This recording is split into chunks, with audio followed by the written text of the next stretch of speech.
After 59 years, Star Trek finally has its own version of Yoda.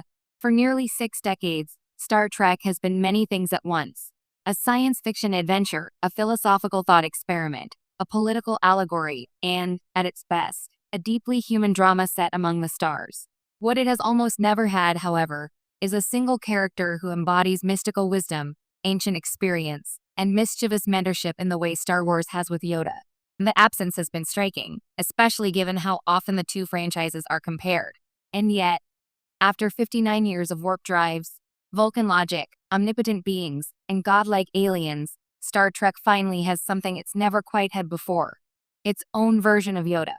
That character isn't a robed, green, force-wielding alien who speaks backward.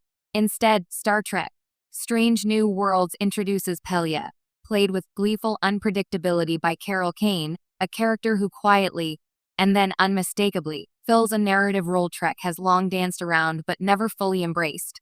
Pelia isn't a copy of Yoda. She doesn't need to be. What matters is that she fulfills the same storytelling function in a way that feels uniquely Star Trek. Why Star Trek never really had a Yoda before? At first glance, it might seem strange that Star Trek lacked a Yoda-like figure for so long. After all, the franchise is overflowing with ancient beings and enlightened mentors. Vulcans live longer than humans. El-Orians are literal listeners shaped by centuries of experience. The Q continuum includes entities who have existed since the dawn of time, but none of them function the way Yoda does. Yoda isn't just old or powerful. He is a teacher who stands slightly outside the main hierarchy, dispensing wisdom with humor, humility, and just enough mystery to make the audience lean in. His purpose is not to dominate the story, but to shape the heroes within it. He is fallible, playful, occasionally irritating, and profoundly insightful all at once. Star Trek, by contrast, traditionally places wisdom within institutions. Admirals, captains, Vulcan elders, and Starfleet itself are meant to be the moral backbone. Even characters like Spock or Picard aren't mystical mentors so much as intellectual or ethical exemplars. Their authority comes from discipline and reason, not ancient lived experience combined with eccentric charm. That's why characters like Guinan came closest, but never quite crossed the threshold. Guinan was close, but not quite there. Guinan, portrayed by Whoopi Goldberg in The Next Generation, is often cited as Star Trek's Yoda equivalent. She's ancient, wise, enigmatic, and deeply influential in Picard's personal growth. Episodes like Yesterday's Enterprise and The Measure of a Man show her operating on a level beyond Starfleet ranks or regulations. But Guinan is restrained by the tone of TNG. Her wisdom is calm, grounded, and serious. She is a counselor, not a trickster. She doesn't tease Picard into enlightenment or challenge him through eccentricity. Her role is to soothe and clarify, not to unsettle. Yoda unsettles. He tests patience. He frustrates expectations.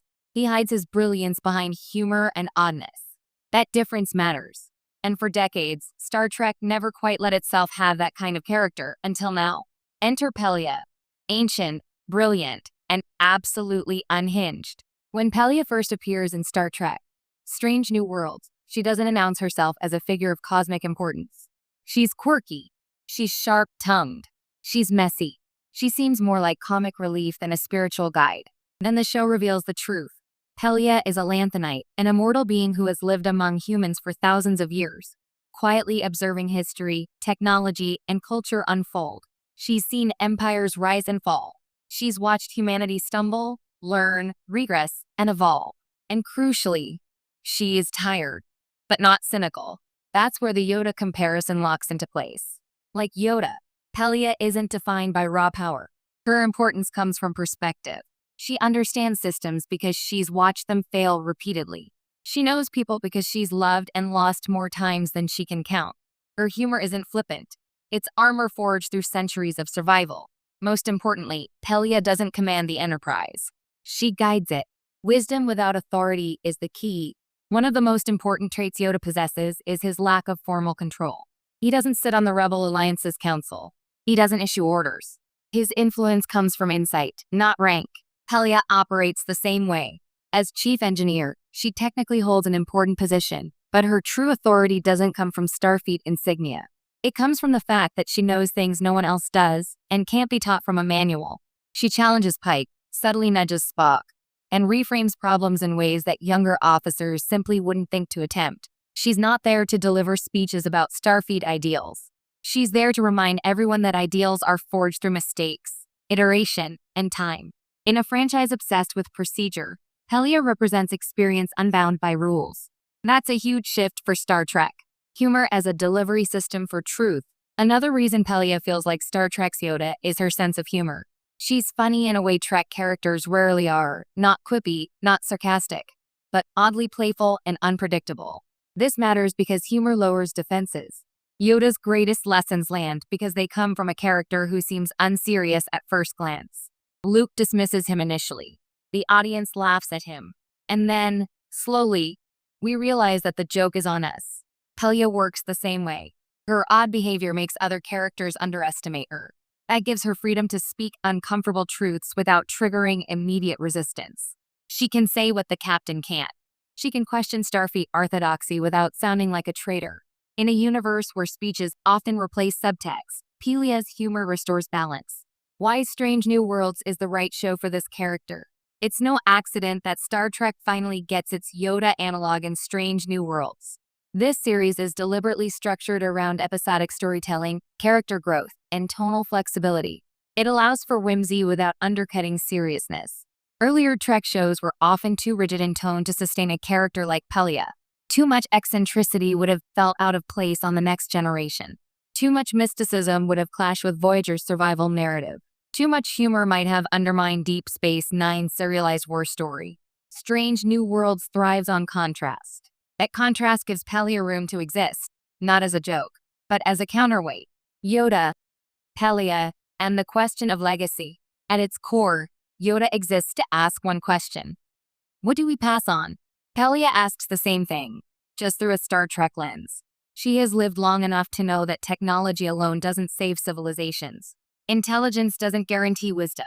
Good intentions don't prevent disaster. What matters is learning, slowly, painfully, and collectively. That lesson aligns perfectly with Star Trek's foundational optimism. Humanity isn't special because it's perfect. It's special because it learns. By embodying that lesson in a single character, one who has watched humanity's entire arc unfold, Star Trek gains something it's always gestured toward but never fully personified.